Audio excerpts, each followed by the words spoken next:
One of the most iconic stories in the 21st century is getting a theatrical retelling here at the Royal Manitoba Theatre Centre over the next little while. The Life of Pi, taking the stage in a co-production with Citadel Theatre out of Edmonton. The story brings the iconic tale of a little boy trapped on a lifeboat with a tiger to new life and new perspective, courtesy of a number of theatrical elements, not the least of which is the wonderful puppeteers who are sitting here beside me. Actually, maybe I'll get you guys to introduce yourselves to the Classic 107 audience. Sure. Hi there, I'm Braydon Dowler-Coltman.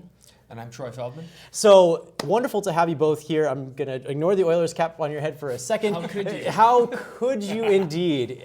We'll figure it out. It's a good thing you're puppets and you're not putting that on stage. So, as far as you know. As far as that's true. Maybe I'm in the last night. It's one of those like revenge things. Exactly. So when it comes to the puppetry for something like this, maybe you can start, because it's not as familiar an element for the stage. Maybe you can walk us through the mechanics of what you are doing to bring this story to life. Yeah, sure. There's a myriad of different puppets that we use in the production. Everything from butterflies to an orangutan, a goat, and Troy and I operate the tiger, the Richard Parker tiger. Wow. So functionally. So it's two people in the puppet. The original's three puppeteers. We have one person in the body. That's kind of like a backpack situation around your hips and everything, and you have two kind of stilts on your arms. That's the person in the body, and then the other person controls the head. And there's a bunch of mechanisms in the back of the head where you can open the mouth and turn the head all the different angles and things like that. Yeah. So when you're considering stepping into a puppetry role in a story that is as iconic as Life of Pi is, what sorts of things influence your movements, your actions as a puppeteer, if there's something that not only has an iconic book treatment, but also a rather famous film adaptation as well? What sort of considerations then go into your movements for the tiger? I mean, we're trying to be as realistic as we possibly can, right? Sure. I mean, we are a tiger. We're trying to be a tiger, right? So Yeah. I mean, there's certain cues that we need to do on stage and stuff like that. But in between, it's if there's a shimmer, like there's a shake, or the tail moves, or we smell something, or you know what I mean. It's always different. We get to kind of play within that time, those moments and things like that, right? So I'm just trying to be a tiger as much as possible, or an orangutan, or a zebra, or whatever the animal is we're bringing to life. So this obviously a new, as we've mentioned a couple times, a new way to tell this story for people who know Life of Pi, have interacted with it since its release in 2001. What in your estimation as part of this production, what do you think people will see anew as they interact with Life of Pi on stage here on the John Hirsch Mainstage at the Royal Manitoba Theatre Centre? Yeah, I think what's incredible about this piece on stage is all of the elements coming together. There's an incredible design of set and costumes. Not only that, but the lighting is fantastic. There's projections on all of the sides of the stage, and then the puppets. The puppets are so unique. I think that's something that, you know, if you've read the book, but if you've seen the movie, it's the same story, but it's unlike that in all aspects. It's an incredible use of puppetry, and the magic of that really brings this story together. So maybe we can break down how the both of you turned to this medium as a storytelling vehicle in the first place. Maybe I'll start with you on this one, Braydon. How did you get into puppetry like this in the first place? Yeah, I've been asked this question frequently. So I'm an actor first and foremost. That sort of led me into physical theater, and then from that, in answering this question, it's like when somebody asks, or when you go for a run and then you go for another run, and then you start to call yourself a runner. That's how it sort of feels like. Gotcha. They keep giving me puppets, and I keep playing with them, so all of a sudden I've become a puppeteer. So that's sort of how I feel it's come together.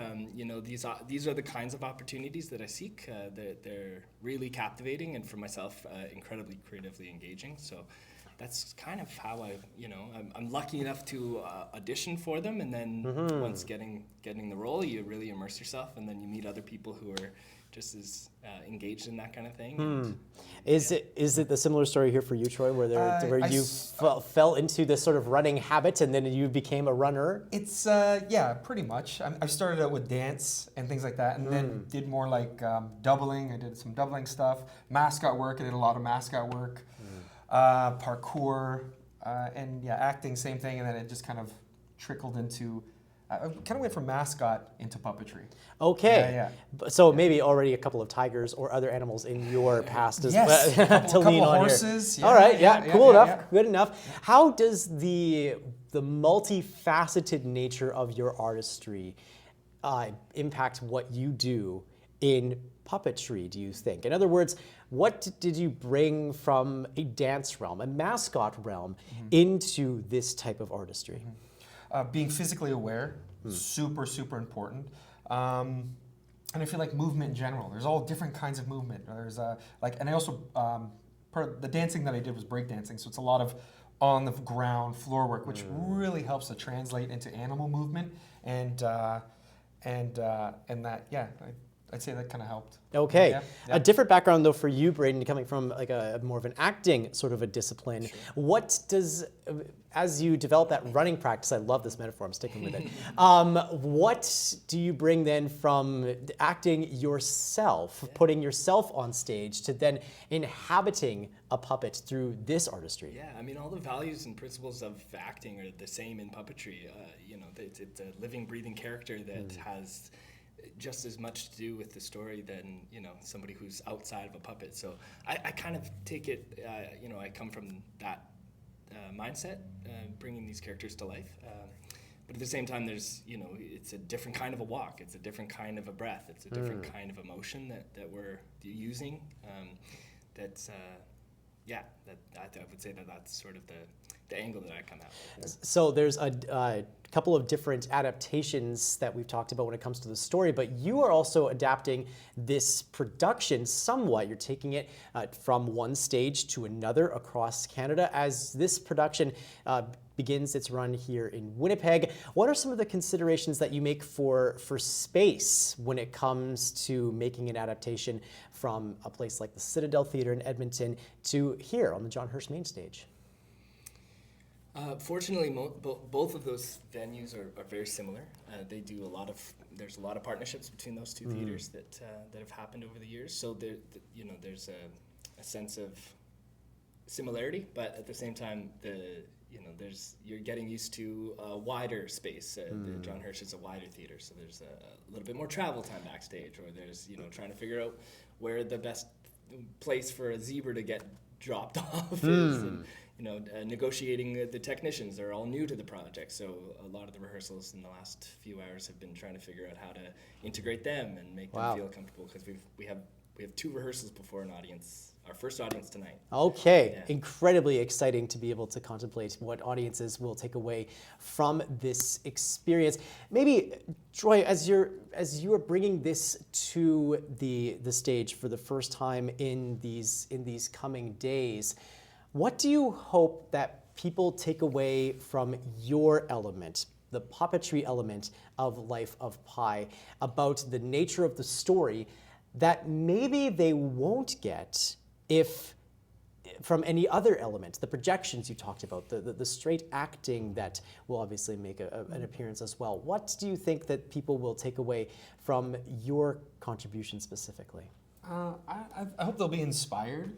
If there's young puppeteers or young actors that are out there inspired, I hope that they're excited. I mean, and that I mean, in puppetry, we always kind of want to disappear, right? And that they see the tiger, that they see the orangutan, they see the zebra and stuff like that. So I'm excited for them to have fun and maybe learn something new. Yeah. Okay. Yeah. Life of Pi takes the stage here at the John Hirsch Mainstage coming up over the next couple of weeks. We will have more details at our website, classic107.com, and on the Classic 107 app. Troy and Braydon, this is awesome to get to hear more about your craft and what you're adding to this production. All the best for the run. Thanks Thank you so much. Thank you. Appreciate it. Thank you.